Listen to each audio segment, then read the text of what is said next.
the Energy, Climate Change, and Environmental Justice Committee. I'm joined by all members. Thank you, gentlemen, for being here. Can we go ahead and I'm going to take public comment and general public comment at this time. If you have not signed up to speak, I recommend you do so in the kiosk in the back of the room. Our sergeants can help you with that. Is that right? So let's go ahead and take public comment for item number 5. Melissa Aguayo, are you here? Melissa? How about Shannon Waters? Annalisa Moe? No one here by any of those 3 names? Okay, let's move on to item numbers 1 and 2.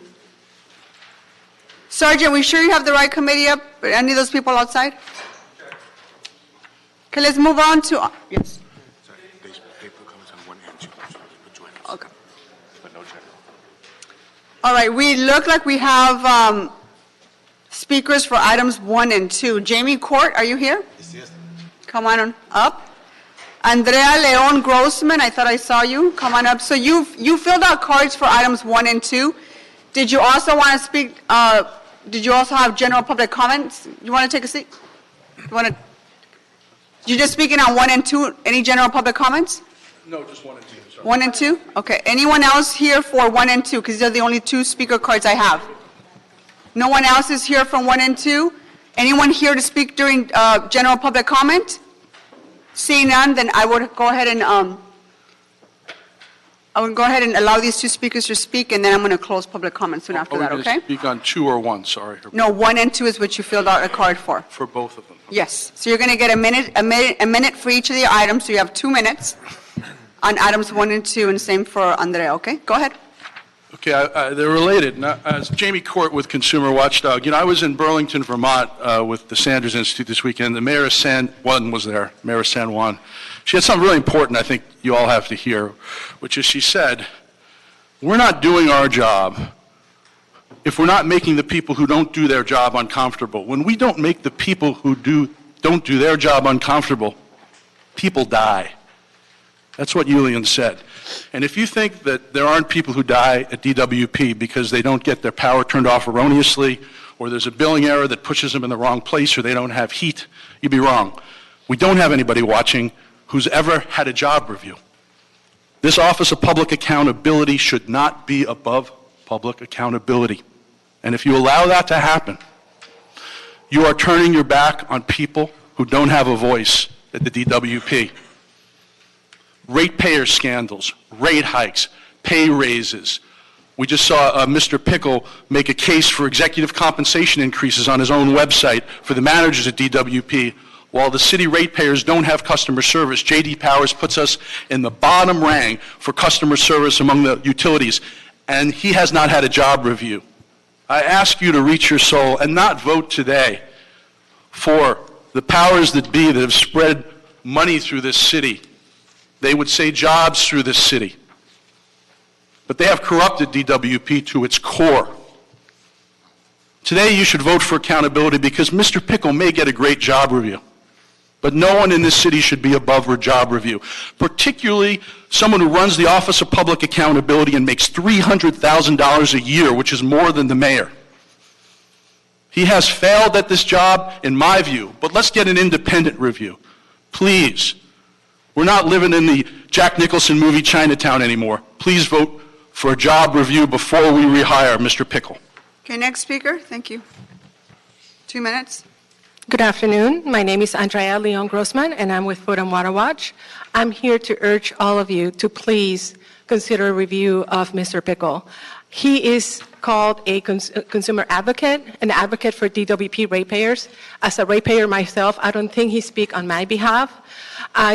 He's just been rubber stamping everything that this utility wants. And as a ratepayer, what I want is clean air and clean water for everyone who lives in this city. He has not done that. He basically approved a rate for the Boondoggle Delta tunnels. And that's for water we as consumers will never get. That's just subsidizing big ag and big oil in the Central Valley. We cannot afford that. He basically supported the biggest power plant with dirty energy in Utah. Those are jobs that will not come here. And that's basically a dirty power plant that will contribute to climate change. That is not being a ratepayer advocate for us, Angelenos. A ratepayer advocate would have advocated for green energy and green jobs and a just transition for us in here in LA. So I really do urge you to please consider a job review. I have a job review every year, and most people here in this room do that. I just do not understand why would someone making a six-figure salary with my ratepayer and taxpayer money can get away with not having a job review. So I do please urge you to consider that. Thank you so much. Thank you very much. Anyone else want to speak on this item, items 1 and 2? Okay, thank you. I did call the previous speakers on item number 5, Melissa Aguayo, are you here? Are you back? Okay, and Annalisa Mo and Shannon Waters. Is Shannon here? Okay, you ladies want to come up? You only want to speak on this item? Do you have any general public comments for us besides this item? Okay, so you get 1 minute each. Okay. Go ahead and take a seat.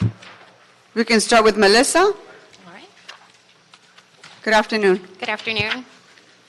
I just want to start by saying congratulations to everyone in this room for a unanimous vote to move forward with the straws on request and the 2-year phase out. I was at the beach yesterday, and this is the amount of straws that we pulled up within 10 feet. So really big issue. And I was really hopeful when I heard many of the council members share their thoughts today. While LA is not a coastal city, while LA is a coastal city, I was especially happy to see this particular motion introduced by what has traditionally been considered an inland community. Plastic is not just a coastal issue, and while that picture of that turtle is deeply moving, it's something that impacts every single one of us, including our health. Lots of people participate in wish recycling, and we think we're doing our part by placing it in the recycle bin. But we know that that's not the case. Very little is actually getting recycled. So I'm here in full support of this study, and we're excited to see what comes out of it and supporting a comprehensive policy. We've seen the European Commission come out with a really strong plastic, so I hope that LA will continue to lead on that issue. Thank you very much. Annalisa? Did I pronounce that correctly? Yes, Annalisa. Good afternoon, Chair Martinez and members of the committee. My name is Annalisa Mo. I'm the water quality scientist with Heal the Bay, which is an environmental nonprofit that is dedicated to making the coastal waters and watersheds of LA County safe, healthy, and clean. Over the last 30 years, Heal the Bay volunteers have removed more than 2.5 million pounds of trash from LA County beaches, rivers, and neighborhood shores. Most of these items are plastic and single-use items. We appreciate that the City of LA and the State of California have been leaders on environmental issues like the plastic bag ban and the potential ban on plastic straws discussed in the City Council meeting this morning. However, it has become very clear that we cannot continue to look at this plastic waste problem item by item. We must address it comprehensively. Overall reduction of waste must be a top priority by encouraging the City of LA to advance this motion and to support a comprehensive approach to addressing plastic pollution. Thank you very much for your time and this opportunity to comment. Thank you very much. Shannon? Good afternoon, council members. My name is Shannon Waters, and I am the Healthy Beaches Manager at Surfrider Foundation. I'm here representing our 1,145 members in the LA area. I'd like to express my support for this motion and ask that in conducting this review, the committee consider recommendations for a comprehensive plastic reduction ordinance that addresses the plastic pollution problem at its source. For example, the city could require that dine-in food and beverages be served on reusable foodware and that fees be assessed on takeout containers, as the city of Berkeley is considering. And I have some other examples here that I'd like to share with you. LA has long been a leader on plastic pollution, and this is an opportunity to continue in that vein. In addition, as several council members mentioned in the city council meeting earlier today, these policies have the potential to affect individual behavior. And with the number of tourists that visit LA each year, these policies have the potential to spread to communities outside of LA's boundaries and really turn the tide on plastic pollution. So thank you for your consideration and for your time. Thank you very much, ladies, for coming. Thank you. And that concludes public comment on items, including general public comments. So we're going to go ahead and close public comment at this time. Members, I'd like to move that we approve items 3, 4, and 5 on consent. Is there any objection? Seeing none, that will be the order. Let's move on to items 1 and 2. Let's go ahead and take those together. Can you please read those items into the record, please? Certainly, Madam Chair. Item number 1 relates to an Office of Public Accountability Citizens Committee report relative to the selection of Frederick H. Pickle to serve as Executive Director of the OPA.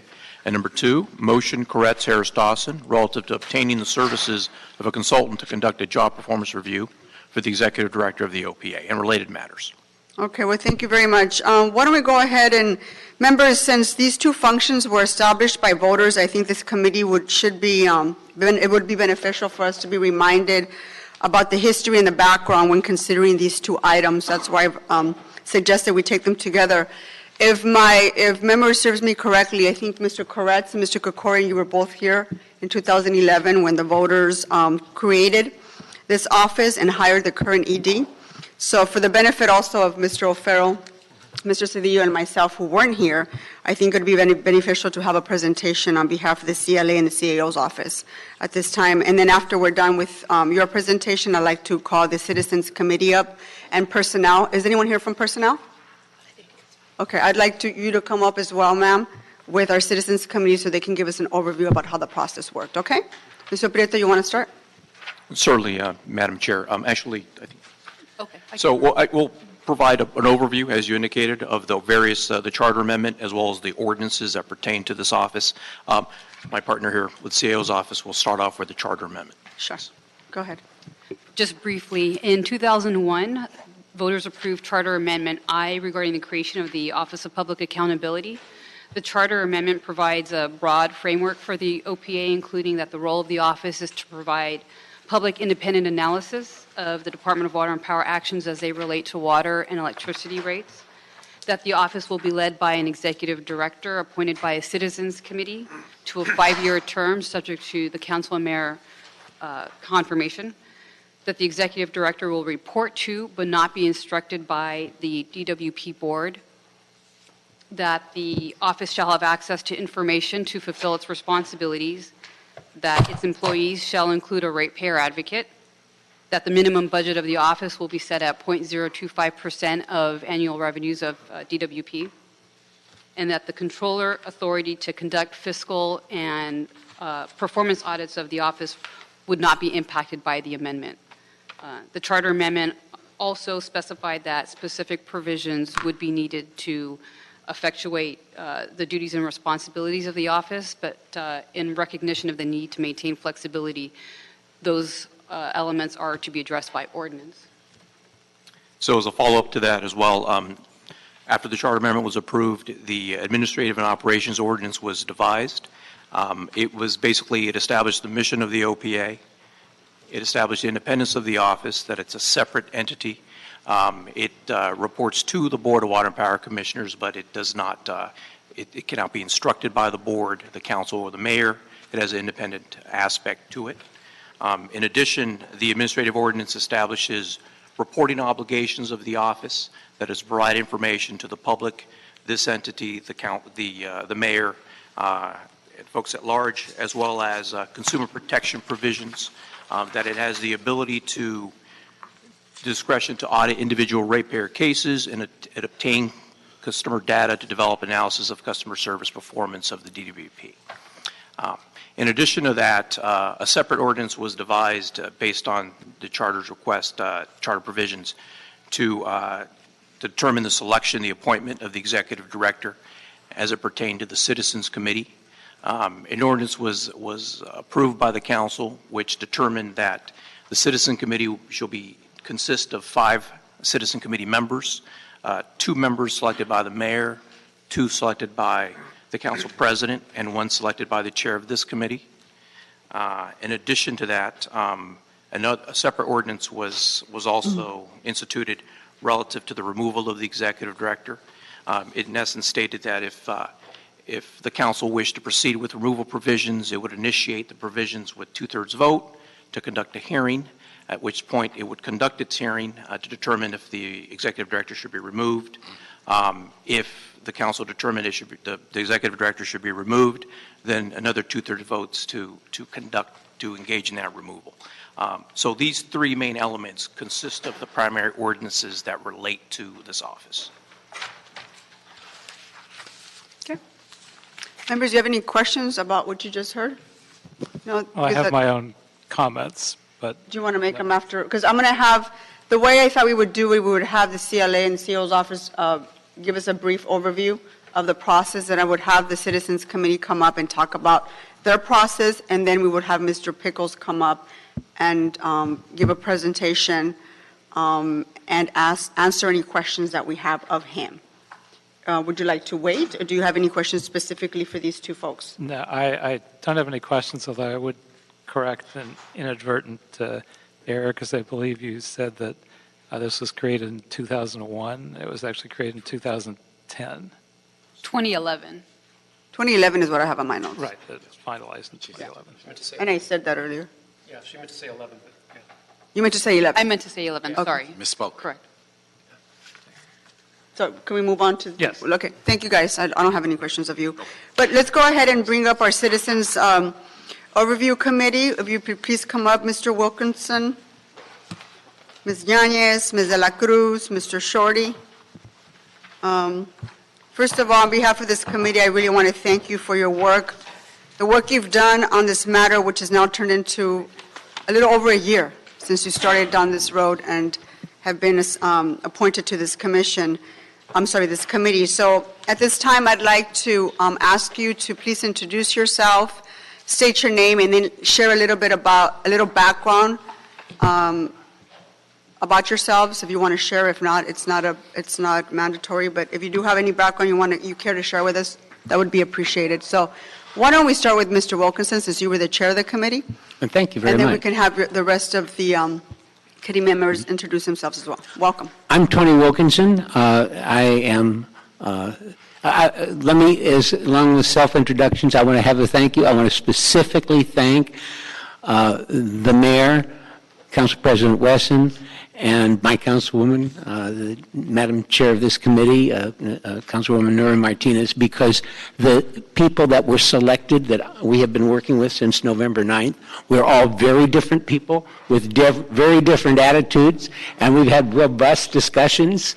It's been wonderful. As you know, I've followed DWP for a long time because I'm chair of the Neighborhood Council Department of Water and Power Memorandum of Understanding for Information Interchange, and I'm also still active in Panorama City Neighborhood Council and North Hills East Neighborhood Council. So that's how I come to this. But I do want to say thank you for four wonderful colleagues. They're absolutely. We had some fun discussions. My vice chair is Elva Yanez. Thank you. Thank you, Mr. Wilkinson. My name is Elva Yanez. I am a resident of El Sereno.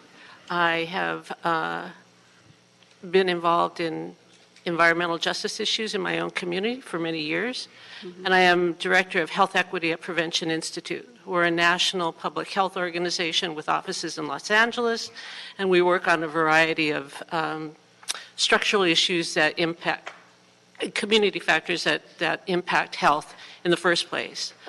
We've recently worked quite a bit on water issues. We produced not too long ago a report on water health and equity in the Los Angeles region. It's on our website, preventioninstitute.org, if anybody's interested. This has been a great process.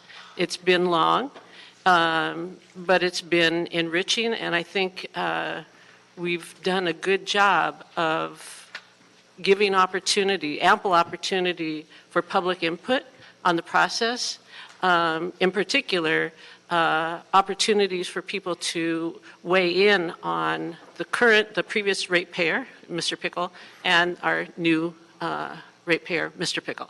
So I feel very confident that we've done a thorough, superior job in what the council has directed us to do. And it's been a pleasure working with the staff. I really can't speak highly enough of them. They've masterfully shepherded us through this process, and my colleagues have been great to work with. As Tony said, we come from very different backgrounds, but came to a unanimous decision after a very thorough and professionally led personnel process. So thank you. Thank you very much. Who wants to go next? I'm Minister Max Shorty from Watts, California. Watts consists of 2.12 miles surrounded by 4 major housing projects. As you all can recall, during the 1965 riots, the reason why. Watts was an unforgotten city. As I served on this committee, I made sure that our city won't be forgotten. It was a pleasure to serve. For the people who feel like the process wasn't right, who said shame on us, I asked them, I implored them, please go try living down in the housing project. Go spend a night and see how underserved people live. Or if you're really concerned about people who's getting their lights and powers cut off, the city can only do so much. I implore you to organize and go to the state level and create a change there first so that it can trickle down. I was one of those people at one time who got my lights shut off because of hard times, and I made it through. So for those people and those organizations that continues to come into our city and try and disrupt things, we're not a perfect city, but one thing we are the best, and we're going to continue to build the best for Los Angeles. In my selection, that's what I look for, the best. I felt someone who will be comfortable enough to address the people when the need came to it. DWP may not be perfect, but they're doing the best they can with what they have. I implore this committee to go ahead with a unanimous vote like we did, 5-0, and select Mr. Pickle, despite the issues of other people and concerns, because it's going to take all of us to work together as citizens of the city of Los Angeles. And with that, I close. Thank you very much, sir. I am Blanca de la Cruz, Sustainable Housing Program Director with the California Housing Partnership Corporation. I've been in the affordable housing industry for the last 15 years, and I work closely with nonprofit affordable housing owners and to provide support to them and also advocate for investment in clean energy and energy efficiency. I've been engaged in participating in DWP board meetings as well as working closely with staff, advocating for investment in energy efficiency, specifically for the low-income multifamily sector. And I also am part of the implementation team that is implementing the low-income weatherization program for multifamily, which is something that I've been working closely with DWP staff to try to create a partnership to bring to the City of LA. And I'm also very honored to be part of this selection committee and working with very professional folks, and I'm very satisfied with the process. And I look forward to this next 5 years of the Office of Public Accountability and being robust. Thank you. And if I might add, because our fifth member, Mr. Ray, was not able to be here, Chuck Ray is a retired engineer from Brown. He's done all kinds of stuff in top secret skunk works, but as I think Councilmember Krikorian and Koretz will remember, he was also very active in the original ballot measure creation for this, not in the first Citizens Committee, but the ballot measure, so he goes way back too, and he was a great member of our committee. And I do want to say two quick things. One is about our process. When we looked at this, we thought, okay, this is only going forward. We said, what's the next 5 years? We're not looking backward, we're looking forward. And everything we've done has been from that standpoint. However, when our candidates came in and we looked at 31 candidates, every single one of them, we had multiple interviews for many of them, they all had an opportunity to present their job history, their written works, their successes. And so that included every candidate, including the candidate we ended up recommending. So that work, that body of work, was evaluated in an equal and fair way, guided by the Personnel Department, in the same way, actually using this system that the city normally uses for senior department heads, like department managers. So I really do appreciate the guidance of the Personnel Department in our internal closed session process, but I just want to explain that while we're doing a go-forward look, everybody got a fair look at their background and So, history. Mr. Wilkinson, let me just ask my questions before we get to the other members. So I do want to applaud your approach in this effort. You approach this with responsibility, with diligence and thoughtfulness, and a real clear appreciation for the importance and the magnitude of the Office of Public Accountability. So thank you very much for doing so. I do have a few questions for some of you. Specifically, since you were the chair, Mr. Wilkinson, can you share with us a little bit about the committee? I know you went into it, you just dabbed on it a little bit right now, but in terms of the process and how you came with this, to this recommendation, can you walk us through what that looked like? I know you've been meeting for over a year. Yes, and actually the first thing, and again, I want to thank the Chief Legislative Analyst and Chief Administrative Officer and the City Attorney too, because we've started out saying we want this to be open and public. And thanks to our city staff support, we have the website, OPACSC for OPA Candidate Selection Committee.lacity.org, and we wanted to make certain that we posted all of our materials there, audio of all the public portions of our meetings, all the public comments that we received, so that if you couldn't come downtown, there was an open and public way to not only make comments but see others. And then we also met in the valley in the evening, so that there was an opportunity for that 1/3 of the city to have an evening meeting as well. So the idea was we really want open and public process, and Mac was really strong on that. And we got a lot of useful input. Oh, and also guided by the Personnel Department, we did a survey just like we did for the Chief of Police in the city, where people were asked to weigh in on things that they thought were important. But again, on the going forward process, we selected the Personnel Department because we thought that that would be much more efficient for the city and less expensive than like the headhunters, because we had great confidence in them, and they did do a wonderful job. We got 31 candidates, many of which had great qualifications. And we did, of course, have a confidential process on that, but we thoroughly vetted every single one of those according to that process I was talking about. I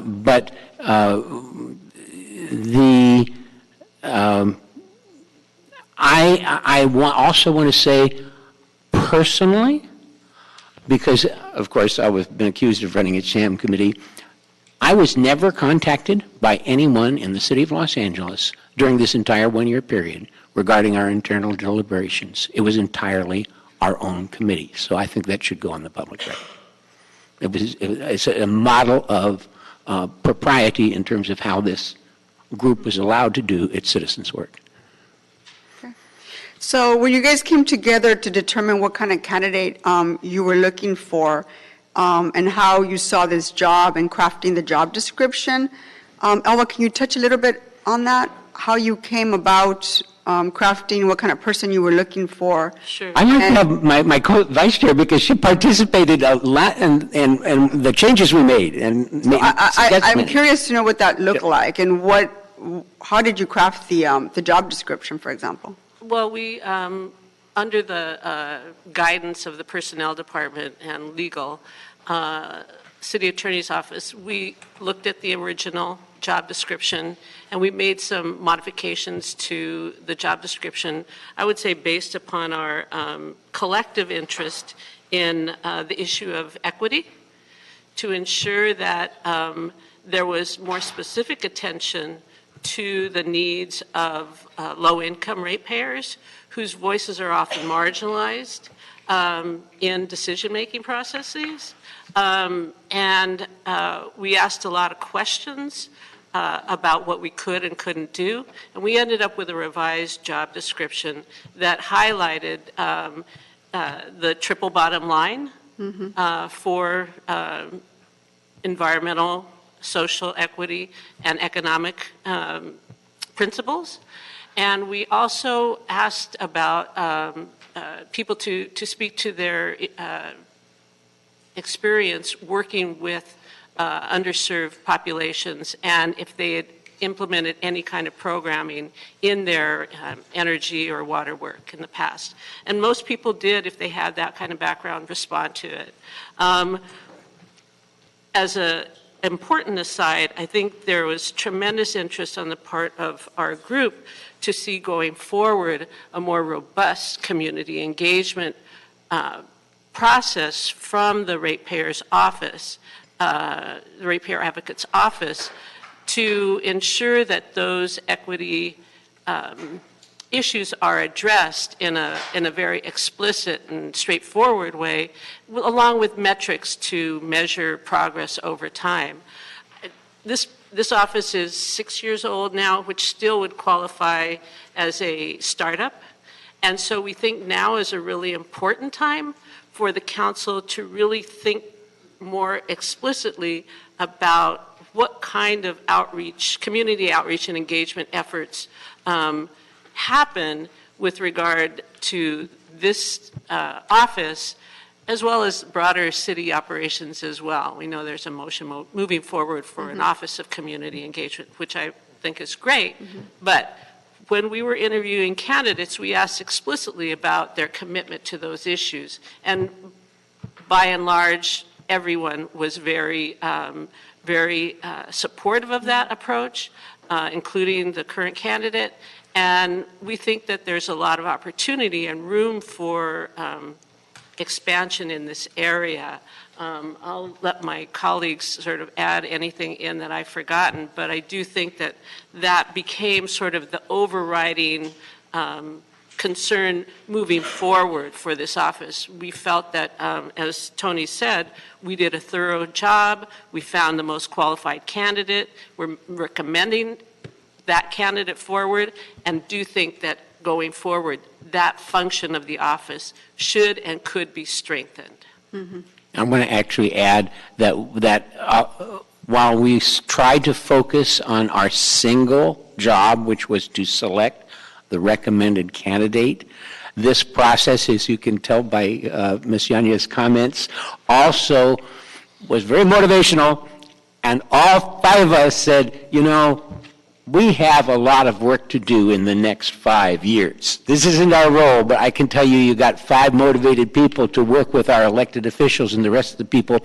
in the department and city service to make the best we can out of this office together. So, I mean, that's not our job. That's not why I'm sitting here, but I just want to let you know you've got 5 motivated people here. And so I want to give Ms. De La Torre and Mr. Shorty also an opportunity for you to weigh in and share your comments in terms of the process and how you approach the Citizens Committee. I don't know who wants to go first, but I definitely want to give you the opportunity to say a few words. Yes, it's Blanca de la Cruz. What did I call you, De La Torre? De la Cruz. Did I say it wrong? Yes. Okay, I'm sorry. I'm actually... I wanted to call you Blanca, but I have both I just met you. Okay. Ms. De La Cruz, go ahead. So I wanted to add, yes, to the discussion here about the process, how we went about thinking about what the future candidate for this office. We had a lot of discussion about the future challenges for the department for the next 5 years. And we also invited the general manager, David Wright, to come in and hear from him what he thought were the challenges of the department. So we really wanted to take that into consideration when we started to formulate and finalize the job description and as we, evaluate the candidates. And, one thing that we definitely were sure that we're all in agreement that we wanted the candidate to have a very strong background in financing and utility expertise, especially water and power. And so that was something that we spent a lot of time and tried to be very thorough and really tried to understand what were the needs of the department and of the department as in the terms of operations, but also understand in the needs of the public ratepayers moving forward. So that was something that we thought was very important to take into account. Mr. Shorty? Mr. Shorty, I come from a family that came all the way from down south, from the Civil Rights Movement. I know what it is to be in underserved communities.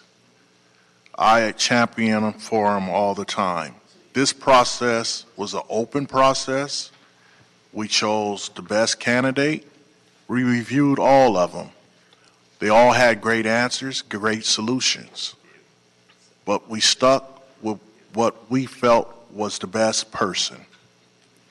Going forward, every time we open up a meeting, I, as a neighborhood council vice chair, employed neighborhood councils to chime in because that's important. The city now has 99 neighborhood councils. Maybe by the time next year comes, there may be over 200 neighborhood councils. And we, the citizens, elect the city council. But we, the citizens, are still empowered, in charge to keep things on track. In order to be on track, all the tracks must run parallel. The tracks should never crisscross, or we would have a train wreck. This city don't deserve a train wreck. This city deserves the best from you all, which I feel like you give us your best. Despite the people who may not feel like it, I feel like it. And I'm proud to say I'm a Los Angeles citizen.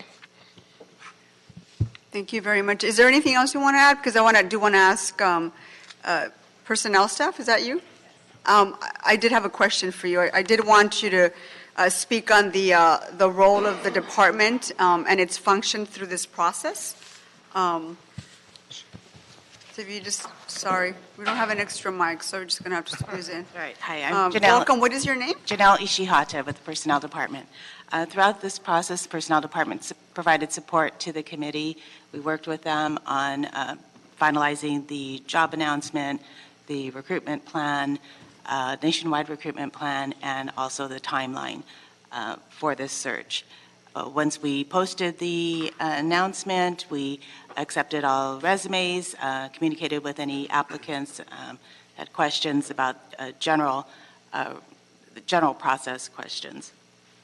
Once the filing period had closed, we reviewed all of the resumes to determine if they met the requirements that we were looking for, but we provided all of the resume packages to the committee for their consideration, and then worked with them to get the final list of people that we would interview, and then of course made those interview arrangements with each of the candidates, and then worked with the committee on the second set of interviews as well. Okay, very well. Members, do you have any questions of our Citizens Committee? Mr. Koretz? Well, I have an overview and then questions that would include them. Okay. You want to ask it at this time? You have questions of them? I do, but I wouldn't do it without putting it in context first. Okay. Does anyone else have any specific questions for this committee? Mr. O'Farrell? Thank you, Madam Chair. I just want to take a moment to thank all of you.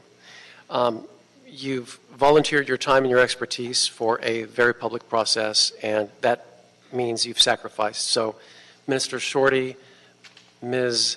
Yanez, Mr. Wilkinson, Ms. De La, make sure I get this right, it's De La Cruz. Thank you so much. And I know Mr. Ray is not here, but you've spent countless hours on this. So you've done the public a great service, and we appreciate that very much. Without volunteers like you, the city wouldn't be able to function. So I just want to take a moment and thank the committee. Thank you. Thank you. Mr. Cedillo? Yes. So, Madam Chair, I'd like to get to the heart of this.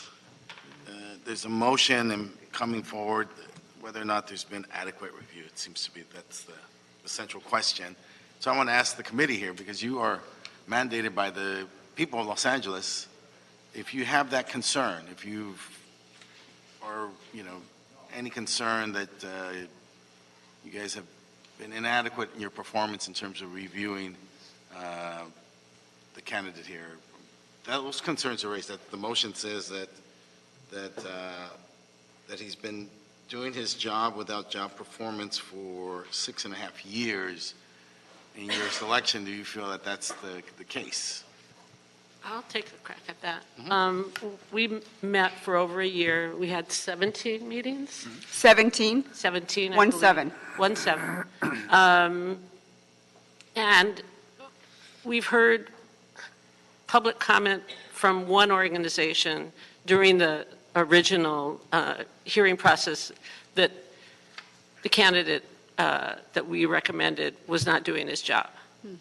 And if there was, if that feeling or if that belief was widespread, I think we would be having a lot more people testify to that regard. The job announcement and the announcement about our meetings were sent to all the environmental organizations, environmental justice groups that I have network connections with, which are extensive. We never received any kind of comment, feedback, written or emailed, stating comments along those lines. If there had been that kind of feedback or that kind of belief that was widespread, I think I would have heard it from my water contacts, from my energy contacts, from environmental justice advocates. Never heard peep. I asked people. So the answer to your question is, I think we did a thorough process. People spoke that felt that they needed to, but not with regard to the inadequacy of this candidate's qualifications. I want to briefly add 2 cents on that, too, because the idea that perhaps we were not critical is absolutely not true, because we did talk a lot about what's happened in the first 5 years with this view to what we would like to see in the next 5 years. That's why all of us wanted to modify the job descriptions with the elements that Ms. Yanez has described. But this is a way that we are then we ask those very same questions about those tough issues that we were concerned about to all the candidates. So every single candidate got the same questions, and they also got the message from us through those questions about what we thought was important going forward. So, but they got it in a fair and equitable way so that everyone gets the same set of concerns from us. So this does represent, I think, my colleagues' desire to look forward, and to look forward in an affirmatively, a positive, constructively critical way. It was not just a passive way of looking at resumes. Would you say that then the criticisms being raised are more concerns about policy differences versus performance? I think, Councilman Cedillo, you put your finger right on it, because actually in one of the motions you're looking at today, there's a large list of policy of report actions on subjects, and while I and truly a friend of over the years, Councilman Member Koretz, disagree on a lot of those, whether the policy decision is on the right side or not. I think that those are the 2 separate issues. Is it an adequate? Is the analysis insightful, and is it useful to policymakers? Because you guys and the board of Water and Power Commissions are the policymakers, but you've got to have accurate, independent information so that one is not just relying on the Department of Water and Power. But I think that that's part of this discussion, is whether or not the positions taken or implied positions were something that someone would be in favor of. Let me say this. I voted against the rate hike proposal. I think I'm the only member of the council who did. Yeah, you were. Thank you for correcting that record. But I see that as a policy difference. I don't see that as a performance difference. I see that information was brought to us, and all 15 of us weighed that in the interests of our constituents, and then made policy choices based on an abundance of information that was provided to us. I saw and weighed certain information that we were privy to in terms of making my decision, and others weighed others. I see that as a policy choice that I'm responsible for, not a question of job performance. I think one thing that's important to recognize, in the last meeting we had, a representative from one of the 2 organizations who testified today put out the name of a candidate who was not selected. Who was that? Not interviewed. Who was that? Well, actually, we've never said it because we don't reveal, but they have said it. Excuse me, sir, you've had your opportunity to speak. We need to respect the process. I'm chairing the meeting. and these folks are not at the table. Can you go ahead and repeat what you just said? When we were at our last meeting, one of the two groups that was here put forward the name of one of the candidates, one of the 31 candidates who was not interviewed a second time. He was interviewed he went through the first process but was not interviewed. There's a reason for that, and it has to do with personnel decisions. It was a qualifications issue. And I mean, I've been doing professional work for 40 years, and I've done a lot of hiring processes. And we went through all the steps that you're supposed to go through. We looked at each resume. They were ranked according to qualifications. If that person is the motivation for the testimony, then it's a personality issue, not a policy issue. Sir, can I ask you to go back to your seat? No, you're not. No, there is no point of order. I'm chairing this meeting. You were given 2 minutes for a public comment. You filled out a card for items 1 and 2. I gave you that opportunity to speak. I need you to please not disrupt. No, you're not disrupting this meeting, sir. I'm going to have you removed. Thank you very much. Can you please advise a member of the public? You know, I've been No, sir, you're being disruptive. This is your final warning, sir. You disrupt this meeting again, I'm going to ask you to leave. Okay, but he did get a phone call. Thank you very much. You are now. Can you please ask this gentleman to leave? Thank you very much. No, the process was given to you, sir. The process, you had 2 minutes to speak. Sir, please. Sergeant, can you please remove this individual from our meeting? He continues to disrupt I think that our presentation. Hold on, let's make sure he. Thank you very much. I think that Apologize to the members of the public. You had the floor. Sorry about that. Go ahead. I think that demonstrated my point very well, that this was very personal. And it wasn't about the policy, it wasn't about the qualifications. And personally, I'm offended that we were maligned in the LA Times multiple times for conducting a sham process. I don't do sham processes. You know, I'm not here for that. I'm here to do my public service in response to the nomination of myself to this committee by Councilmember Martinez. And it's just offensive. I'm sorry. You know, when they first came and talked to us in the committee and disrupted, not disrupted, but disrespected us, I felt very hurt. And it's sort of that point you were making, Councilmember O'Farrell.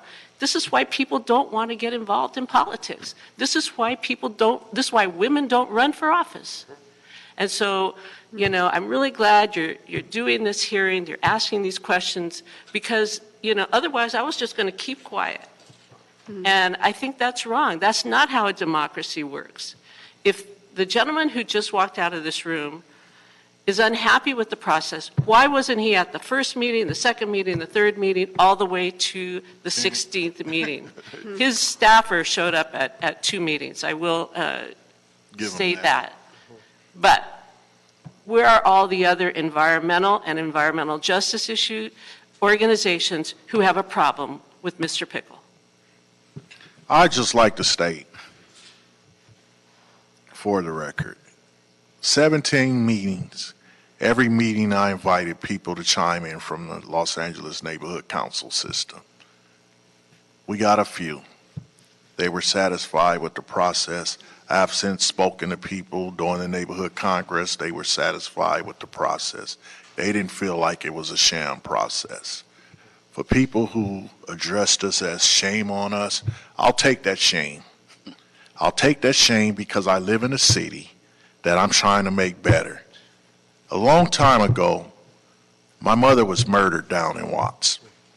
I was told by people, why would you stay and deal with a community like that? And I'm reminded by my mother every day I wake up, I didn't raise you like that. I taught you to do better by people, no matter the circumstances. Stay in the fight, son.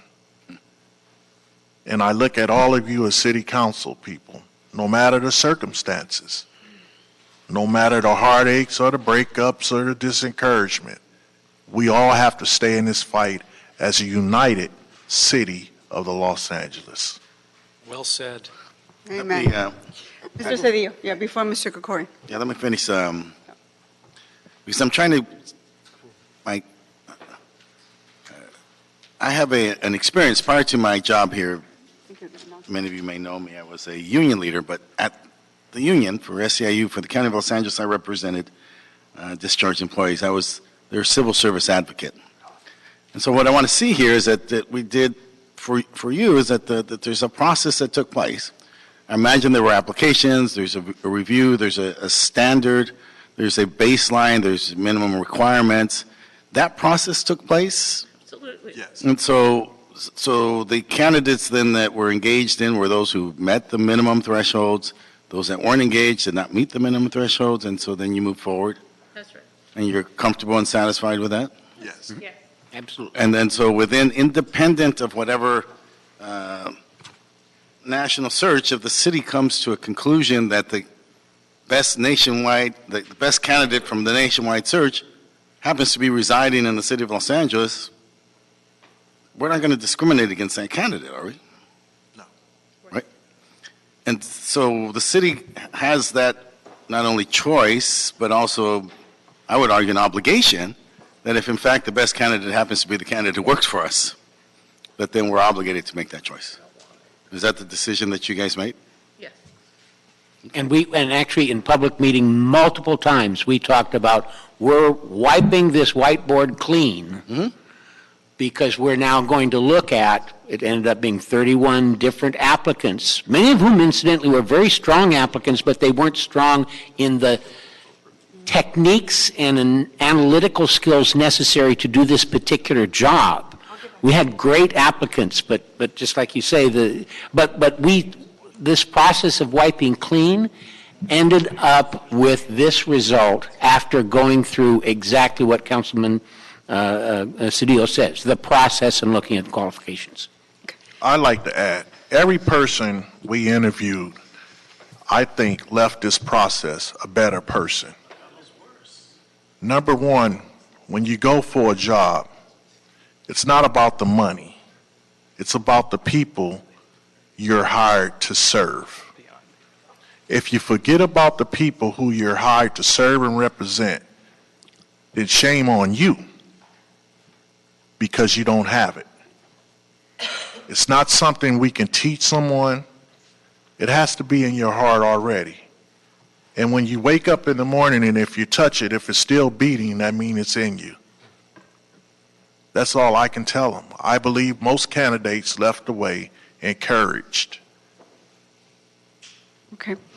Members, I want to apologize to Mr. Koretz. I did not mean to bypass you, sir. I thought you wanted to wait for your overview at the end of this, everyone else's questions. So I wanted to apologize, Mr. Kokori, and I'm going to go ahead and defer to Mr. Koretz for his overview and his questions of this committee. Yeah, I didn't want to just start with questions. That's all I meant, because I think it does need an overview. Okay. And I do appreciate the work of the committee. I understand that you made your best effort, although it wouldn't have necessarily been exactly how I would I don't think you suggested. bypassed him. He deferred, and That's what I believe happened, but yeah, I he still... deferred, and I just wanted to get to the heart of the questions that were at. Well, I also want to point. get to the heart of that, but I think people need an understanding of how this position was created, especially since several of you weren't here. Back in 2010, following what was really a debacle in the council's consideration of an energy cost adjustment factor, or an ECAF, where we went back and forth with the mayor and came up with a very unsatisfactory result. The council was wrestling with the issue of reforming the governance of the DWP. At the same time, customers were concerned about the lack of transparency at the DWP and the perceived unresponsiveness of the department to questions from elected officials, members of the public, and increasing costs on bills that were more and more difficult to read and understand. So on March 7th, 2011, the voters approved the charter amendment that we've already mentioned, which would create the Office of Public Accountability and a ratepayer advocate.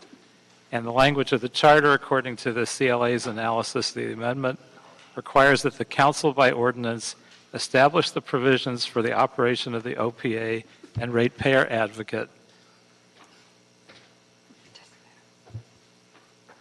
which shall include at a minimum reporting schedules and requirements and consumer protection procedures, and that one of the responsibilities of the executive director is to hire staff, one of which must be a ratepayer advocate.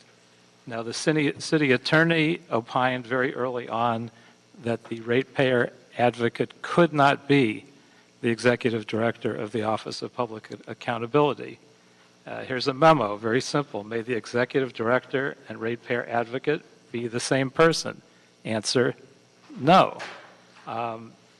However, that was done regardless of the opinion of the city attorney.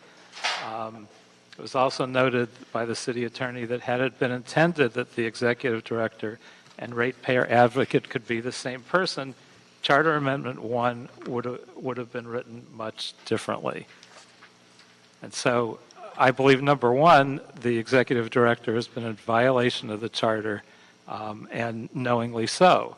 And in addition, I believe that Mr. Wilkinson told us that he viewed himself as having hired himself as the ratepayer advocate.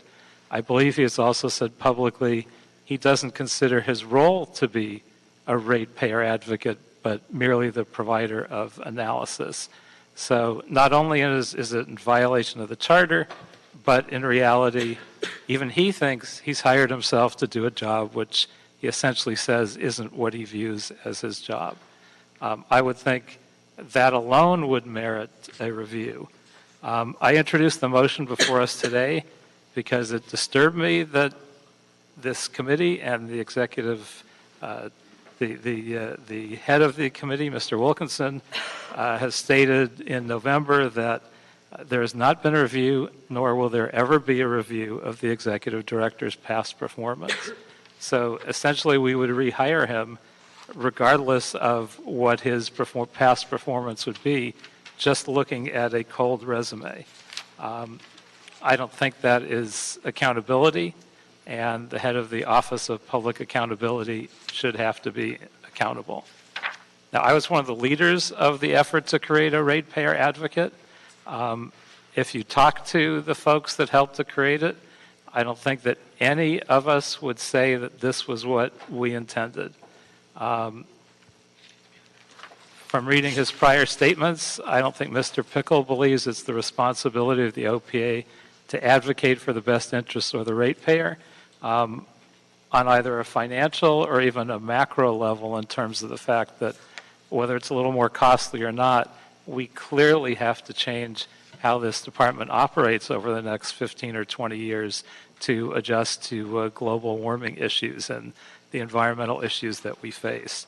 If anything, on issues like the feed-in tariff, he has advocated for us to take a less environmental position, which I think would be considered problematic by everyone on council and probably yourselves as well. And I don't know if you can tell me if he's done the things that he's supposed to do. Has he established consumer protection and complaint procedures as required in the charter and the admin code?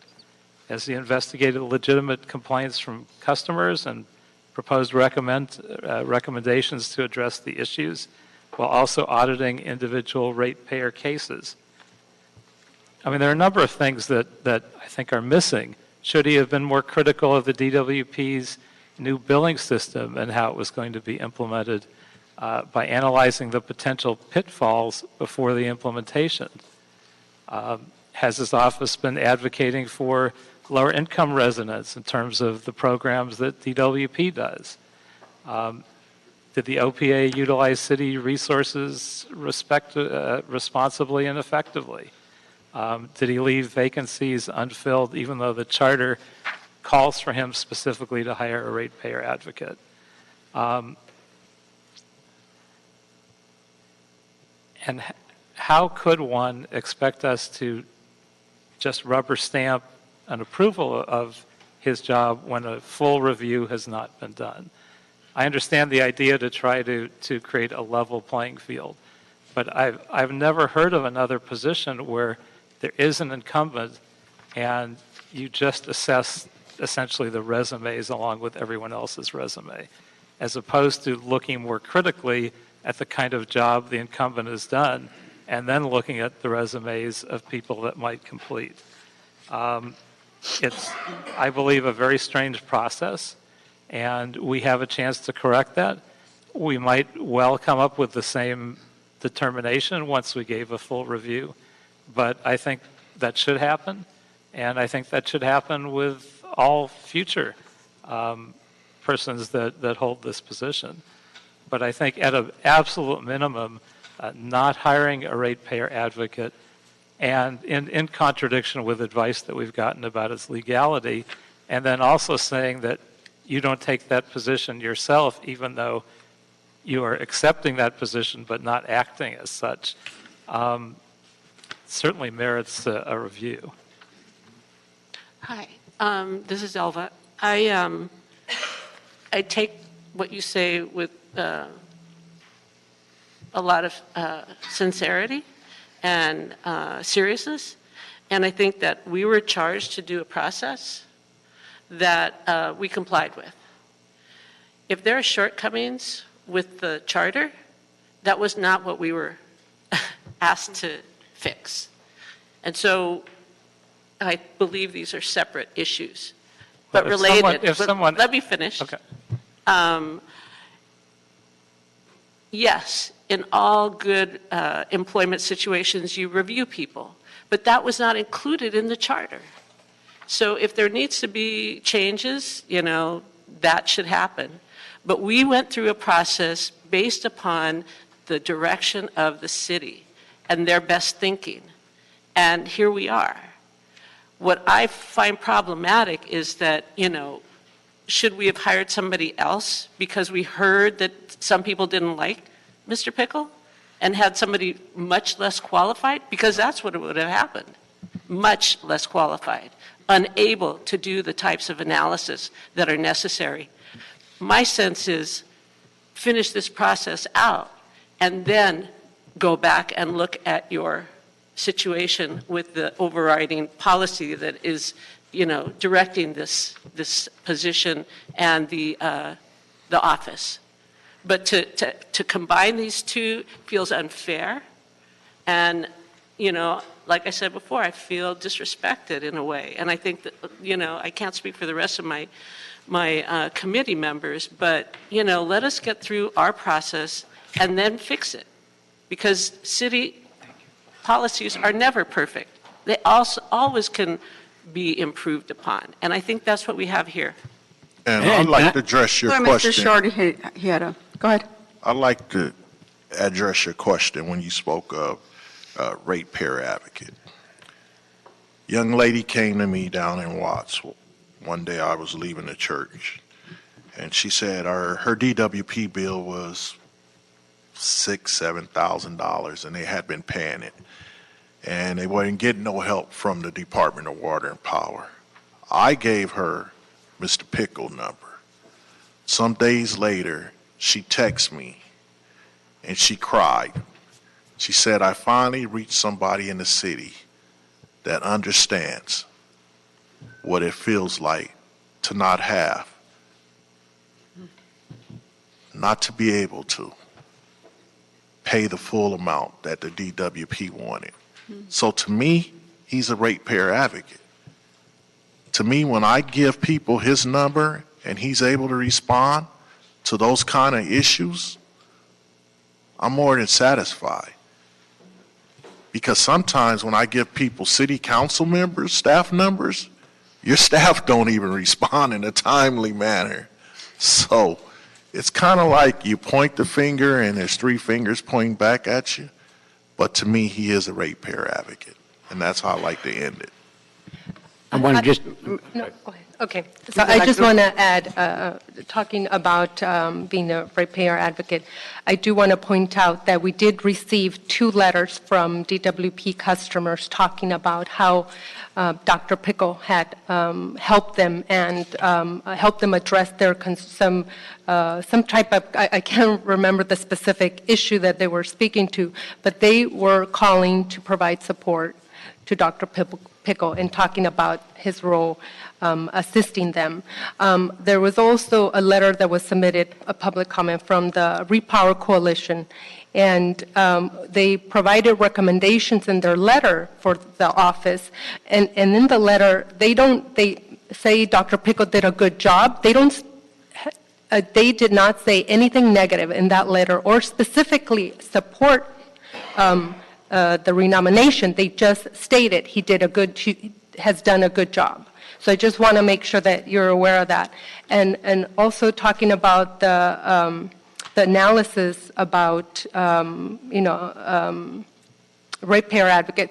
When I was reviewing the public comments that were submitted, I was on the website, I also pulled one of the recent reports that were posted on the Office of Public Accountability talking about the community solar program. And at the end of that document, there is a disadvantaged community analysis talking about his support for adjusting the low-income discount rate program. And he has spoken about that in various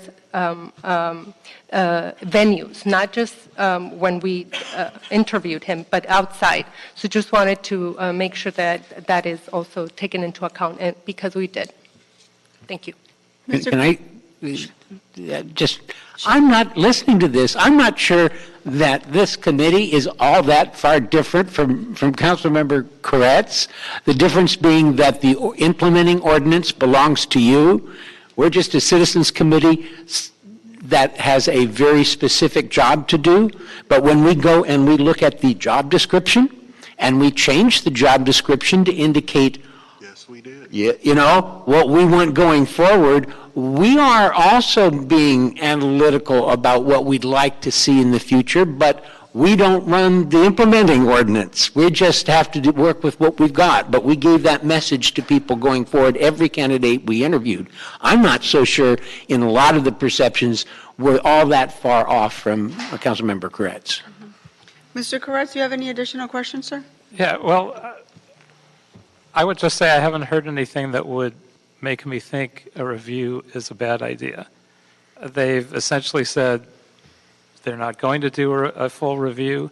Having an outside third party that's completely unbiased and uninvolved to do an actual review, I think would not be a bad idea.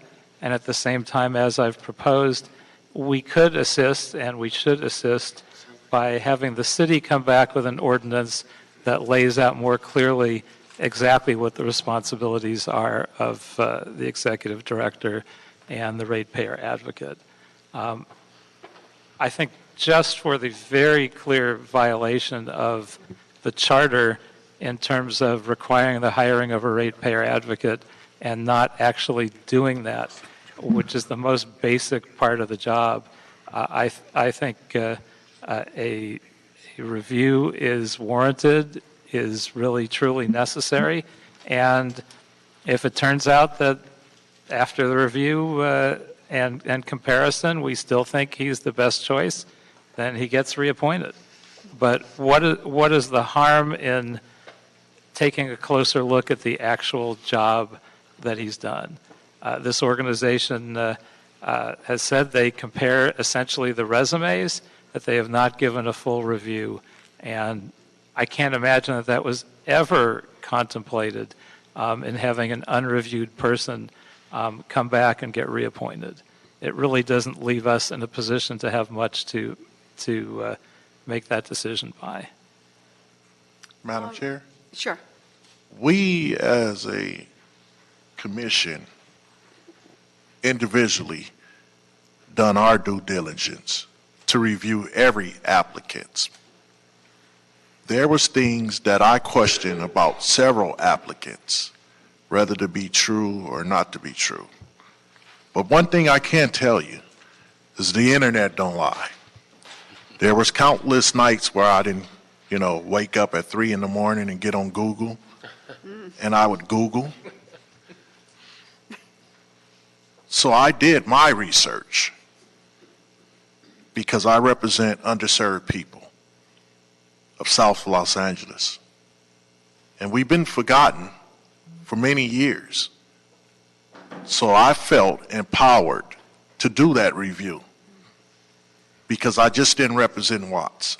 I represented the whole South Los Angeles community who has been forgotten by City Hall for years. And I feel like the process is not a sham.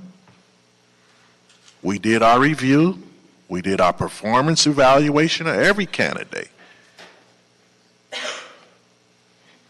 I believe we made the best decision. I have to ask one more thing. Sure. Based on that. So I have no idea what the other candidates were like. We don't even know who they are. That's I don't believe, been made public to the members of this committee. So I can't compare them. But if you did a full review, did you ever look at the fact that he had never hired a ratepayer advocate and that is in violation of the charter? Or if he claimed that he was the ratepayer advocate, that he has publicly stated that that's not really his role? In all the opportunities for public testimony, that was never presented to us. What you're talking about is the issue with the charter and the implementing ordinance and the city attorney's opinion. That particular item was not brought to us, but the question of the ratepayers themselves and how best to serve ratepayers and how we would like to see ratepayers served even better in the next 5 years was always on our mind.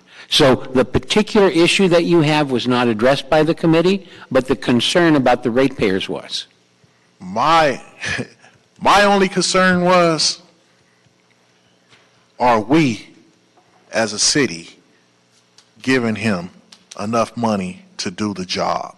Not personal pay, but for the office itself, for outreach. Because without outreach, there's no way the city of Los Angeles can be greater. My pastor taught me, in order to have friends, you must show yourself to be friendly. I believe I do that every day in life.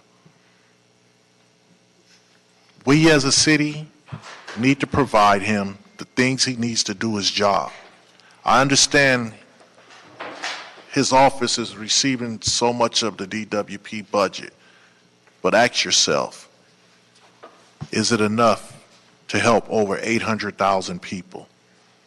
This city stretches from San Pedro all the way to the valley. That's a lot of coverage. That's a lot of space. Now, if he was just getting what he was getting to come down to Watts, the 2.12 million, I would be okay with that. Because we're only 2.12 miles big. Did you find that he hired everyone that he could have with his budget? As opposed to just leaving money on the table? Well, I would volunteer for free. But I can't do that because I've been elected as, the commission. I would do anything to make my city great. I look around the country. Other cities are doing far worse than we are. We are the leaders. People look to us for leadership. And I will not deny that process to the other states that are looking to us for that leadership. And we need to provide it. Members, we have Mr. Kokorian who's been patiently waiting for his questions. I know we want to get to Mr. Pickle too, and I have a few members that need to leave who want to hear from Mr. Pickle. So can I refer to Mr. Kokorian, Mr. Kratz? Thank you. Go ahead, sir. I'll do my best to be brief. That's hard for me usually, but I, like Mr. Kratz, remember quite well the battle over creation of this office, and I was in the center of it as well, as I believe you were as well, Mr. Wilkinson, and you mentioned Mr. Ray as well. Part of the challenge that evolved out of that debate was that different members wanted this office to be different things. There were some members who wanted this to be an office of the Inspector General. There were other members who wanted this office to be the office of a ratepayer advocate. There were others who wanted this to be an independent analyst who would be able to pierce through the many layers of DWP bureaucracy and get to what the real verifiable numbers and assumptions were. And we did our best to try to string together that mission into something that made sense and that could pass through the council. And I'm going to want to talk to the CLA for a moment, because I remember that city attorney opinion that you mentioned, Mr. Kretz, and I remembered that it made no sense whatsoever to me that there was this fiction that they had created as a result of the debate that had happened in council. And so I'd like, can I have somebody who knows about this speak to that point? Because it's now been 8 years, and I honestly don't remember how that shook out. And so I'd like to understand that point specifically a little bit better about the distinction between, the human beings that were supposed to be those two jobs within a single office, and why that would possibly make a difference. Yes, Mr. Corrin, I remember it correctly as well in that regard, that it was an issue between what is the position? Is the executive director the ratepayer advocate, or is there a separate ratepayer advocate? There was a dispute, several offices, and it involved the city attorney, us as well. Ultimately, I think where we decided where we kind of ended up with, actually in this very committee, was that once the executive director was selected, once that person was hired, whoever it was, that person would determine who the ratepayer advocate would be. It could be a separate employee, or it could be themselves, because the charter laid out that ultimately they determine the staff responsibilities and so forth. Okay. And so that brings me to a related point. We very clearly did not, and Mr. Shorty, this gets to the point that you mentioned a moment ago. My recollection, correct me if I'm wrong, is that the council decided very deliberately not to be in the business of trying to figure out what the budget of the OPA should be, because that would politicize the office of the OPA.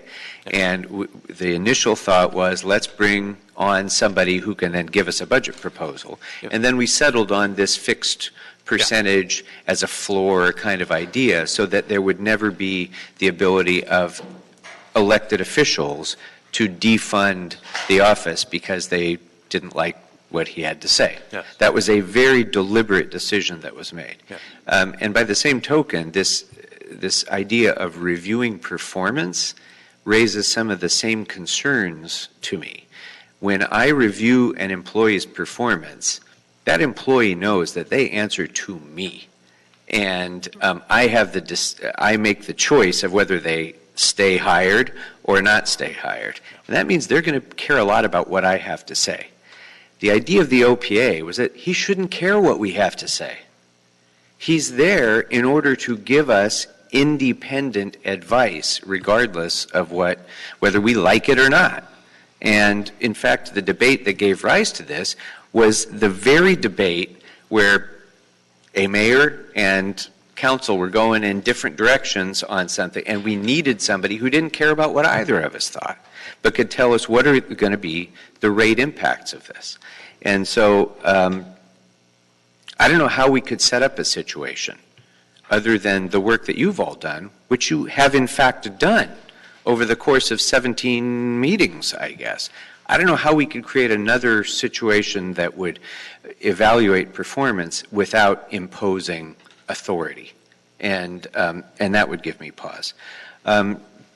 Cedillo raised a few points about the difference between policy and analysis.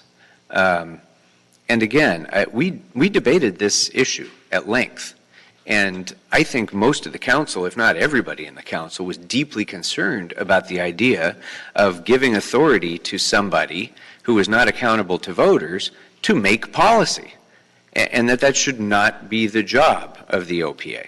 That the job of the OPA is to, if DWP proposes a policy or if the council proposes a policy, the OPA comes back and says, well, it really is going to cost you X dollars. That is correct math, and you can rely on that. Those sorts of things, that's what I had in mind for the OPA to be able to provide us, because we didn't feel like we could count on that information during that very ECAF debate. We did not feel that we had any ability to rely on what the DWP was giving us or what the Commission was giving us. And it was for that very reason that all of this sort of evolved.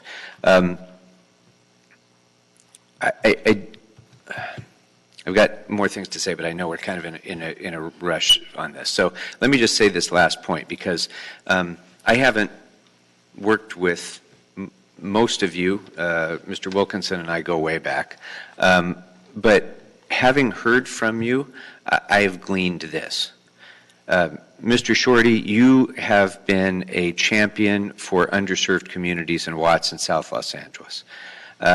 Ms. Yanez, you have focused much of your work on environmental justice concerns of underserved communities who are disproportionately impacted by rates and by environmental decisions that are made by the DWP and others.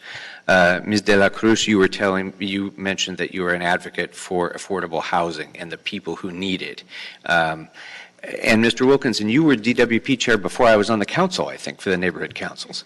So all of you, and Chuck, Mr. Ray, who we know was an advocate for this office in the first place, all of you have a lifetime record of advocating for the people in our city who are most impacted by the decisions of the DWP on rates and on policy.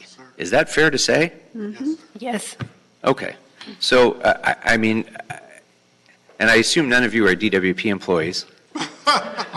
And none of them are getting paid to serve on this committee, by the way. Yeah. They're doing it for free. So, I feel as though, apparently there was some advocacy for a particular candidate. And I've heard that. It was reported in the Times that, there was one particular candidate, a former elected official.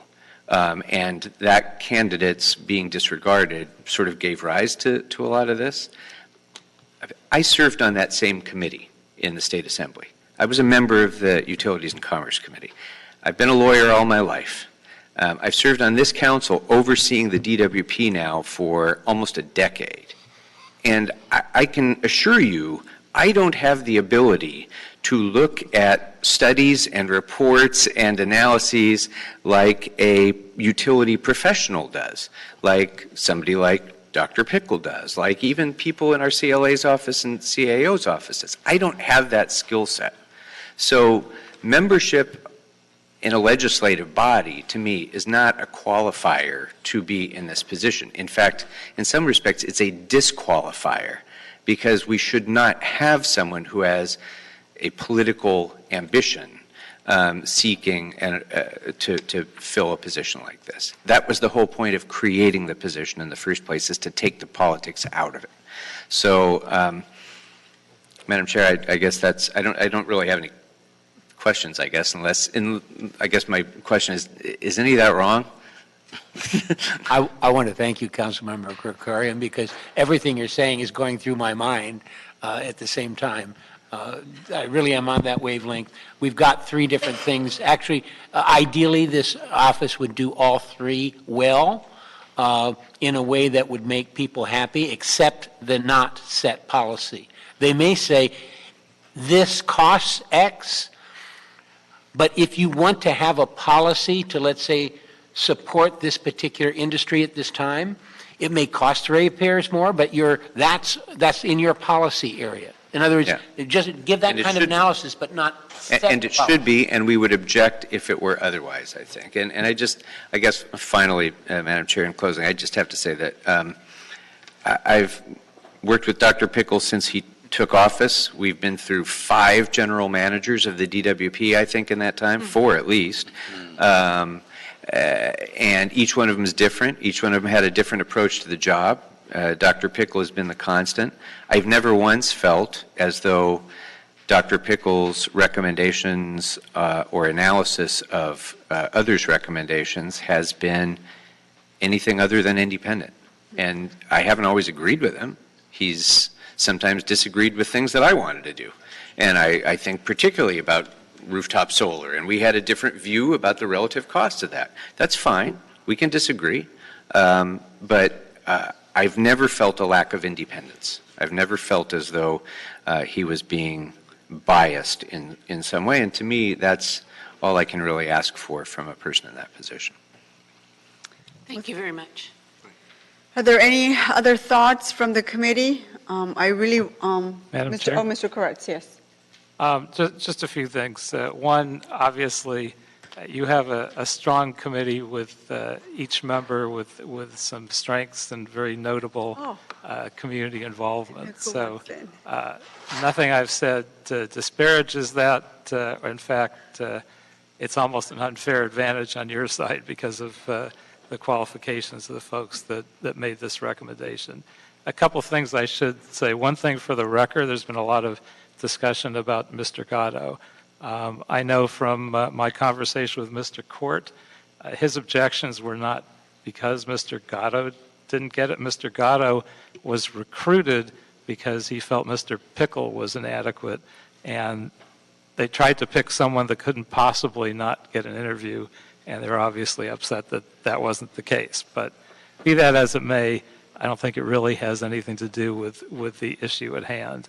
I think we both disagreed with Mr. Pickle on the feed-in tariff solar issue because he didn't look at the externalities. It was just dollars and cents. At this moment in time, that cost a little more. In reality, the costs were dropping, and there's a huge external cost. And I think by not including the external cost, not doing the full job as a ratepayer advocate. I still think the idea of review is not a bad one. The concept of reviewing someone that you're going to reinstate, I think is a miss without doing it. But at a minimum, as part of this motion, I think we should at least include the council to come back with an ordinance more clearly directing what we want out of our executive director and our ratepayer advocate. And also hopefully directing that those two be separate individuals as has been previously recommended, so that we actually have someone that sees their role as a ratepayer advocate, or actually, as many believe the charter makes clear, actually is a separate ratepayer advocate. So I would ask for that, colleagues, at a minimum, as we look at my recommended item. Okay, again, Mr. Cedillo. I would say that, first let me say with Mr. Court, he's a fierce advocate for the public interest, and so no one, they may disagree with his tactics or his approach, but, he's a fierce advocate. There's no question about it. But liberal minds can disagree. And, I think what we're talking about here is some disagreements that are all informed by the information that we have. I think there's been review. I think there's been an abundance of review, and I can appreciate why you may be offended because there has, in fact, been a pretty thorough vetting, public, transparent, abundant. It's available in the work and in the work product, and that's available. I think, Mr. Krikorian, I disagree with you. I think you are, in fact, qualified, perhaps in the future, to have this type of position. Hey, don't rush me. I got a while left. But not all legislators are. But not all legislators are. So I'll distinguish you from that group. And as I said, I've had my disagreements with these matters brought before us, but that is our job. It is our job to be the ratepayer advocate, and our votes reflect that. And so all of us as legislators are accountable to our votes. And every vote I take seriously, and I know that all of us do, and they reflect our values. And so, as I said, liberal minds may disagree and can disagree and will disagree, and I think that's what we have here. There may be some policy differences. We're all excited about the progress that we're making in the city being a leader and a champion, but there are other things to consider and weigh with every decision. And whether it's investments or rate hikes or or new policies, there's a consequence. And some of us have different accountabilities, and we have to be responsive to those communities. And so I am very impressed with this body, the selection of this body, the work, the diligence, the straightforwardness, the transparency. And so I am very pleased with what you have brought to us. And I know that I have a job to do and a responsibility, and I'm responsible for my votes, but you've made this job for us much easier with the diligence of your work. And I know Mr. O'Farrell was bringing that to our attention from the very beginning, and so I thank you for your service. Thank you very much. If there are no other further questions to this committee, I want to thank my constituent. The fierce Mr. Wilkinson, I think you bring an enormous amount of trust to this body. Your diligence when it comes to DWB work and the representation on behalf of the people of the Valley, I really appreciate. Elva and I go way back to our work with environmental justice, and your fierce advocacy for communities of color. I've always appreciated your honesty and how you do your due diligence to do your job. And I like the fact that you speak up and you don't take anyone's BS. I really do. I really do, and I think it's difficult that when we are asked to step up and take leadership roles, that when we come under attack and we feel disrespected, that oftentimes we shy away and we don't come back. Well, my friend, you come back, and you come back with a lot of courage. So I appreciate you very much for doing this. I know it takes away from a bunch of other things. You've got grandkids, you've got a job, you've got commitments outside of serving on this committee, so I appreciate all of your time and effort into this. Mr. Shorty, I've not known you for a very long time, but sir, I appreciate you being so proud member of Watts and speaking up for your constituents and oftentimes the communities that are not only underserved but forgotten. So thank you very much for being here, being part of this committee. Ms. de la Cruz, again, pleasure to meet you, and your advocacy work is very, very much appreciated. And again, I thank you for the work that you have done. I believe in the work that you have done, and I respect the process that you have followed. So again, thank you very much for being here. And we're going to bring Mr. Pickles up now. The man of the hour, Mr. Pickles. Dr. Pickles.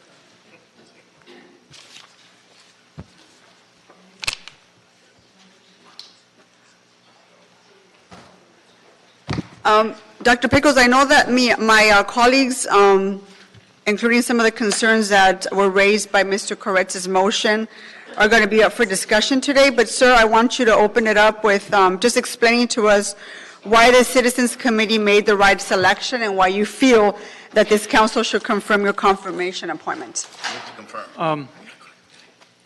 It's been an honor and an adventure to serve the city in the role of as first executive director, ratepayer advocate for the Office of Public Accountability, ratepayer advocate. Starting in 2012 with extensive support from the CAO, the CLA, the City Attorney's Office, and others, we've been able to review and recommend actions on 2 major DWP rate proposals. And there we were required to recommend because of a provision in the enabling ordinance offered by Mr. Krikorian that required us to make recommendations on that, not just analysis, and in specific used a standard of reasonableness as the standard for measuring. We've issued, because of the collaboration in this new model, and it truly has been collaboration between council, mayor, CLA, CAO, OPA, and even DWP, we've achieved rate reductions of at least $3.3 billion over the tenure of this period through 1920. We've issued special reports, for example, on the DWP billing system problems and on California water fix. We've supported mayoral and council DWP review and reform developments, and from the moment he said them, the words of Councilman Koretz rang in my ears that, gee, wouldn't it be better if this was split into a separate civil service component, as well as the other reform measures. Jointly with DWP, we completed DWP's first public comprehensive total wage and benefits compensation study in 2017, and that quieted at least those that bothered to read it. objections about DWP being paid too much. We've built a small senior professional team with extensive utility experience.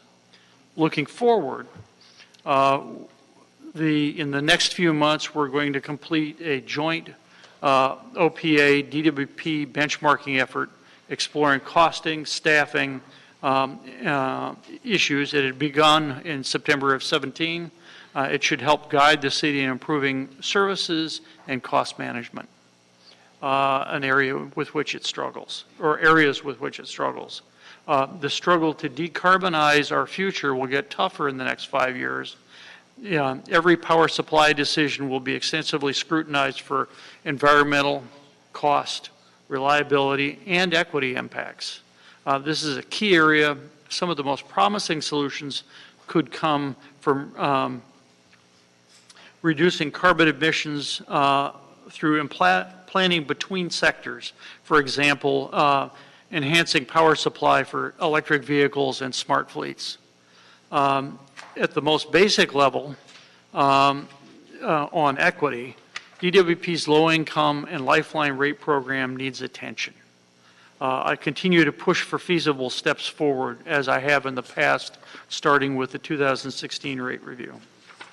The growth of community choice aggregations of renewables in areas around LA will add pressure for compromise for what services are offered within LA. And we need to move ahead on DWP services that can enable customer choices. LA water, and especially power rates, are uniquely complex.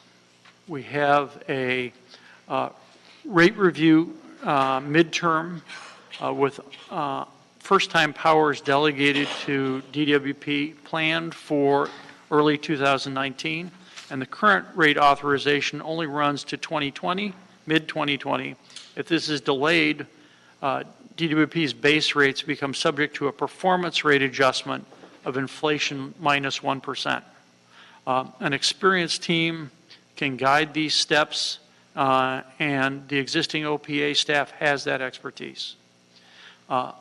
Finally, one of the biggest problems for DWP is that it's never the right year to begin a major computer system project. They're decades behind in their systems of all types. A key opportunity for improvements is working through these restrictions.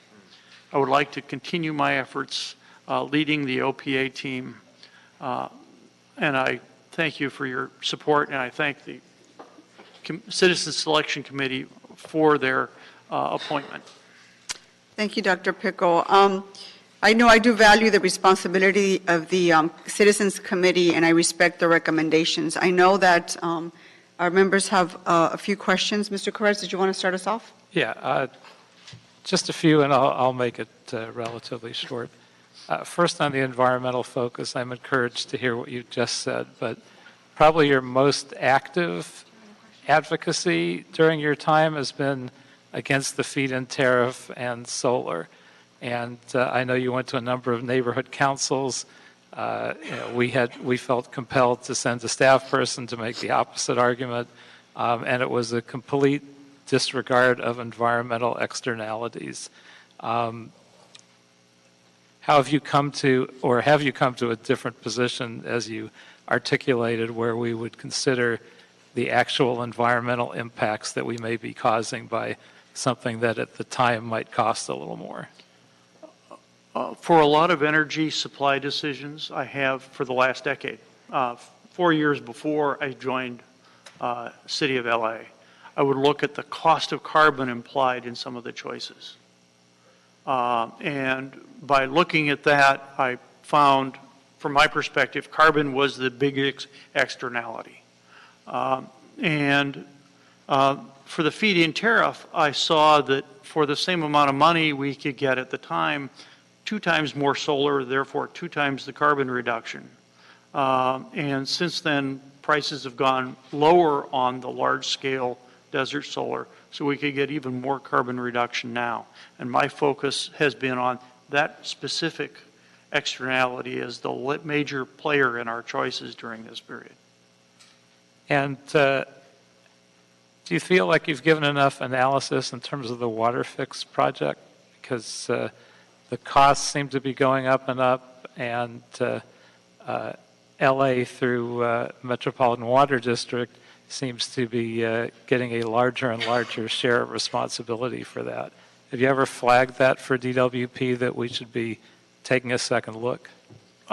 We have, in our analysis, we considered the very high likelihood of that. The analysis, if you're certain about your numbers, is easy. You divide about 3 times and you have the cost for a citizen of LA. The problem is what you divide by is very uncertain. What's the cost? What's going to be the urban contractor's share? What is going to be metropolitan share? What's going to be LA's share? Is highly uncertain. And when we did that study, we considered 600 scenarios. So we're still within our range of scenarios. We're still well within our range of scenarios considered. We did always caution that fighting over the fixed costs when they're determined will be a perpetual effort for the city versus whatever fixed costs occur in that shared statewide project, if in fact it goes ahead. Did you take into account the fact that we've even been told by the most active advocate that we won't get any additional water beyond what we have now and probably will wind up with less? Well, we never assumed we'd get more water. The scenarios consider the possibility in some cases, but that was not really expected. It's more about maintaining the level of water supply that we have now, and we probably won't even maintain that. Right, and the fact that we're not really guaranteed it, if they have a shortage up north, we're not going to get what we've been getting. We'll wind up with much less. Absolutely, that's part of that dividing process. What we did is we tried to calculate the impact on LA households. We didn't make a recommendation. That's the state's cost-benefit analysis. We were not going to duplicate the state's gigantic cost-benefit analysis. Ours was just looking at the cost for LA households and the uncertainties facing LA households. And last question, would you ever consider actually hiring a separate ratepayer advocate as it would appear you should be doing? When I started out, my choice for ratepayer advocate was me or me, and part because we were establishing the civil service positions. That took a time period of 17 months. When I hired my first employee, the deputy director, we co-took the titles of, in my case, executive director / ratepayer advocate, and in the case of the deputy director, ratepayer advocate.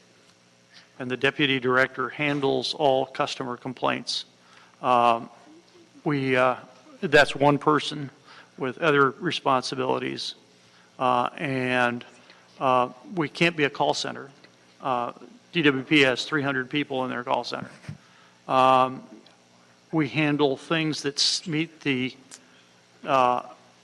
enabling ordinance criteria of offering insight into the customer service performance. And we tend to take the unusual ones that are indicative of a problem.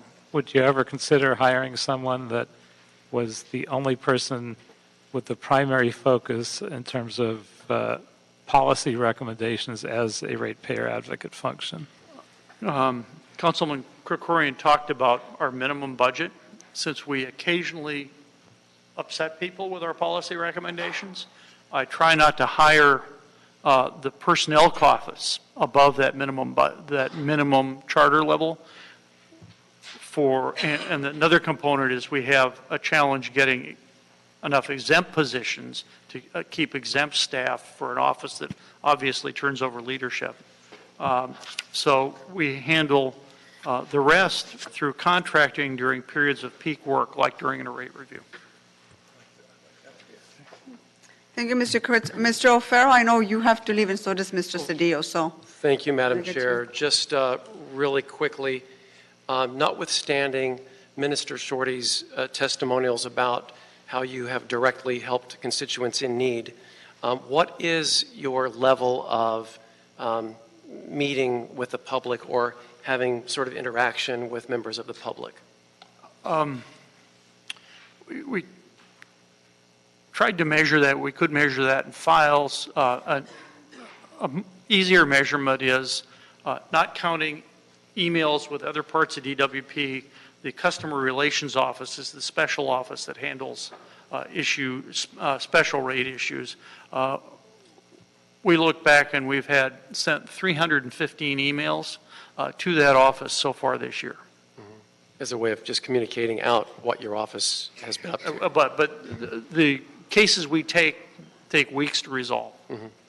Okay. And what I like about when you've come to this committee and you've testified and you've given your suggestions to us and provided data, I think you've used the term reasonableness quite often. And that's a term that we could, I think, admire more often in the public sphere these days, based on snap decisions, forming opinions based on a myth or a rumor, and then they become fact, and before you know it, someone's protesting at your house.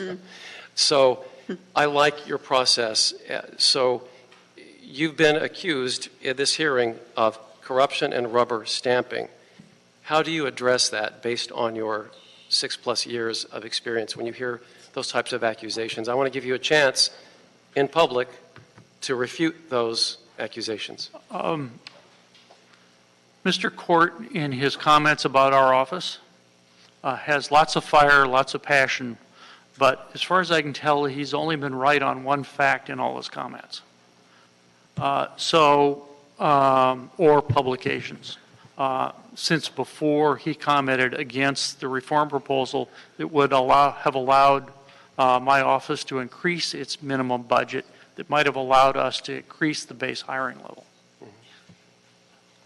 All right. So I appreciate your focus on doing your job, your focus on making the best decisions with the data that you either have been responsible for collecting yourself or that you have collected from other sources, and then informing and reporting to the council office. And so I just commend you for the job you've done. In my experience, in 5.5 years on this council, you've been exemplary.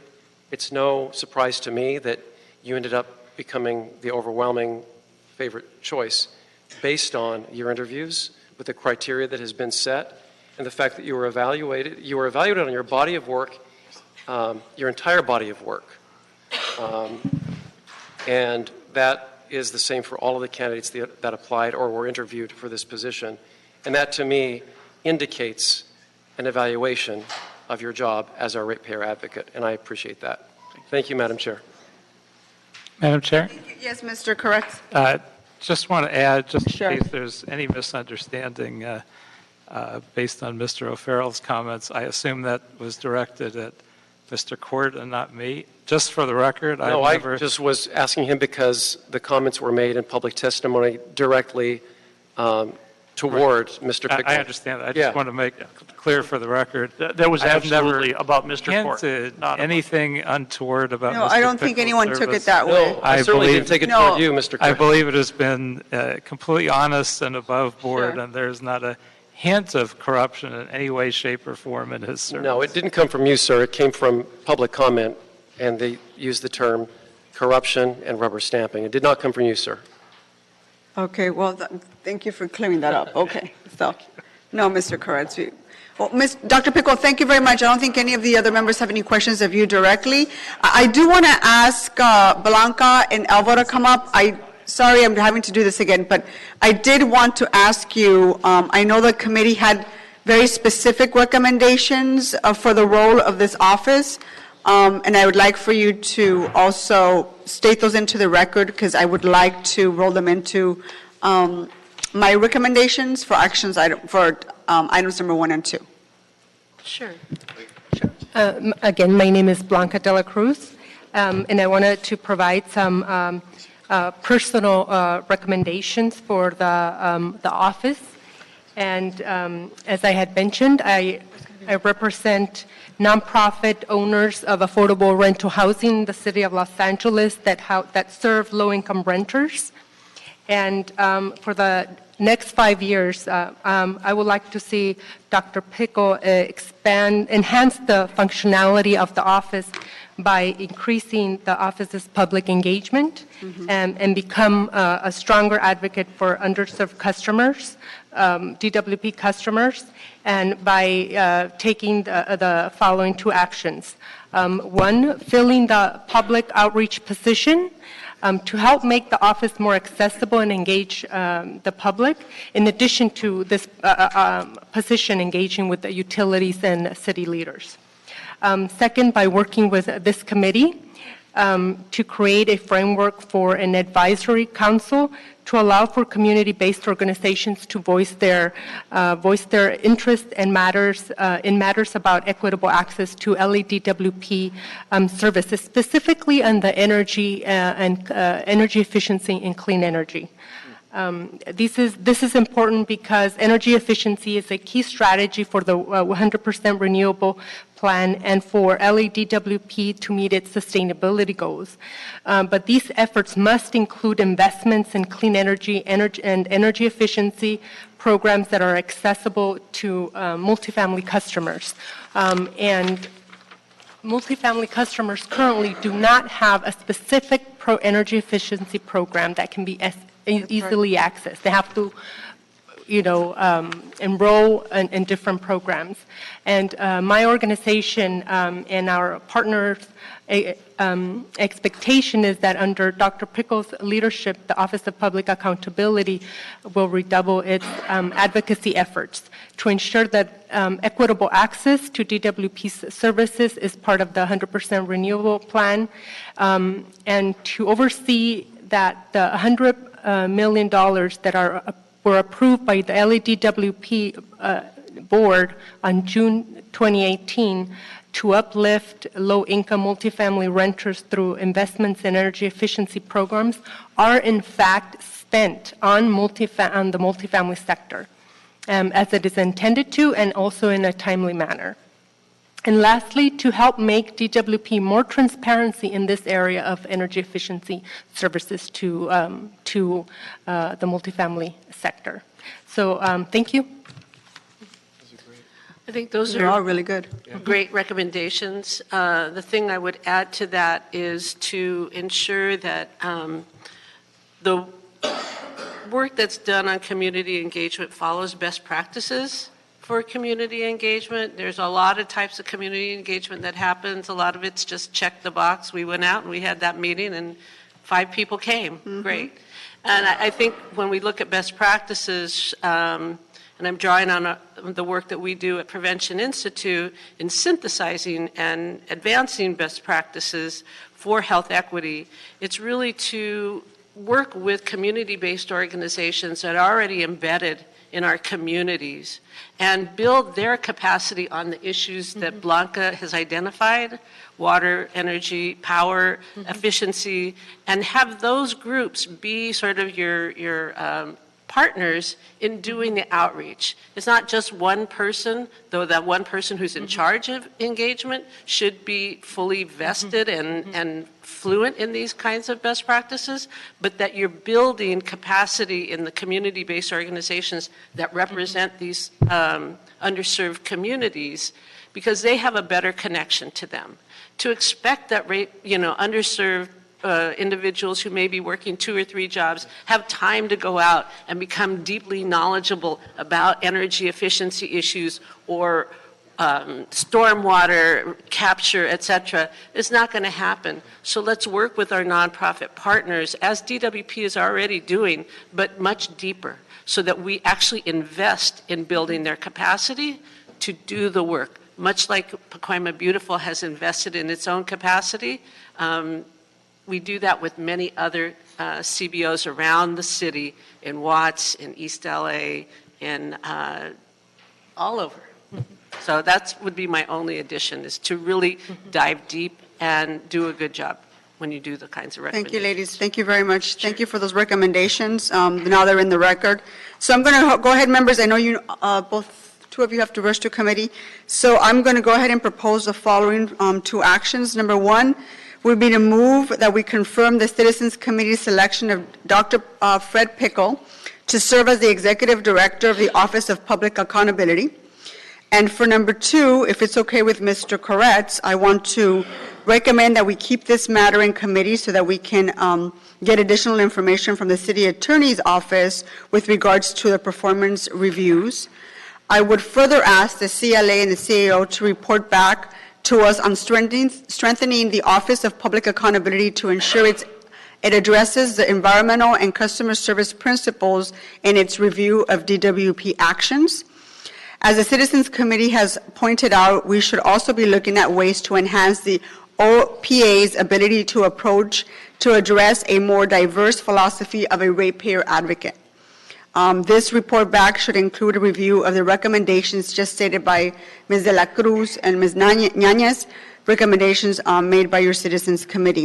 And I would also like to ask the Office of Public Accountability to report back to this committee with its plans and intentions of moving forward to address all the concerns that were raised here today in committee.